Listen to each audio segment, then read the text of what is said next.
هوپونوپونو تکنیکیه که میتونه معجزه عظیمی رو وارد زندگیت بکنه.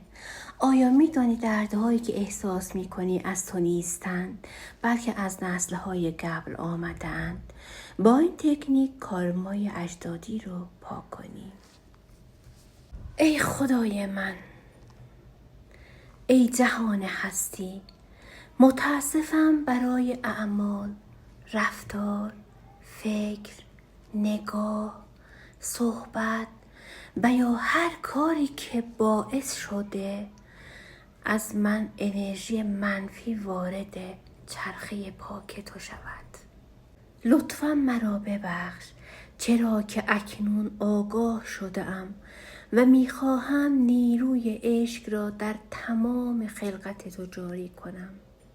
سپاسگزارم که مرا میبخشی و عشق خودت را در قلبم تاباندی. دوستت دارم که مسیر عشق را نشانم دادی. این جمله ها رو کافیه 108 بار تکرار کنی تا معجزه عظیمی برای شفای کارمای ناخواسته خودت توی زندگی تجربه کنی. اگه تجربه شو داری، حتما تو کامنت ها به هم نظرتو بگو. دوستتون دارم.